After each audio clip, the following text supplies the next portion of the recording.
കേരളത്തിൽ 8 വർഷത്തിനിടെ നടന്നത് 3000-ലധികം അരും കൊലകളാണ്. ഏറ്റവും കൂടുതൽ കൊലപാതകങ്ങൾ നടന്നത് തിരുവനന്തപുരത്ത്. ആകെയുള്ള കേസുകളിൽ വെറും 500ഓളം പ്രതികൾ മാത്രമാണ് ശിക്ഷിക്കപ്പെട്ടത്.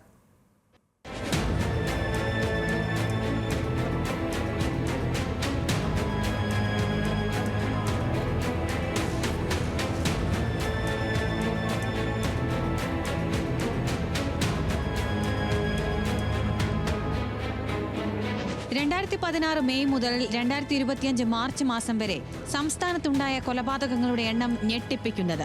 വെറും 8 വർഷത്തിനിടെ 3070 മനുഷ്യരെയാണ് കൊന്നു തള്ളിയത്. തിരുവനന്തപുരത്താണ് അധികം കൊലപാതകങ്ങൾ, 418. തൊട്ടു പിന്നാലെയായി എറണാകുളത്ത് നടന്നത് 349 എണ്ണം. അങ്ങനെ 100-ൽ താഴെ കൊലപാതകങ്ങൾ നടന്നത് വെറും ഒരേയൊരു ജില്ലയിൽ, വയനാട്.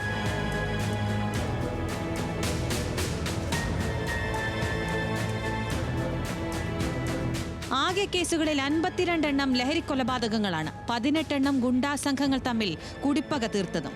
കോടതി തീർപ്പാക്കിയ കേസുകളിലെ പ്രതികളിൽ 476 പേരെയാണ് ശിക്ഷിച്ചത്. കേസുകളിൽ പ്രതി ചേർക്കപ്പെട്ട 78 പേരെ ഇനിയും അറസ്റ്റ് ചെയ്യാനുണ്ട്. അതേസമയം കേരളത്തിൽ കൊലപാതകങ്ങളുടെ എണ്ണം വർദ്ധിക്കുന്നുവെന്ന് പറയാനാകില്ല. പക്ഷെ കൊലപാതകങ്ങൾക്ക് പുതിയൊരു മുഖം രൂപപ്പെടുന്നതായി പോലീസ് പറയുന്നു.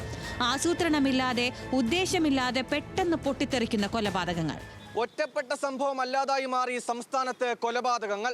നിയമത്തിന്റെ കണ്ണിനും ശിക്ഷയുടെ ഭയത്തിനും മാത്രമേ ഇതിനെ നിയന്ത്രിക്കാനാകൂ. തിരുവനന്തപുരത്ത് നിന്ന് VS അനുരാഗ്, ന്യൂസ് മലയാളം.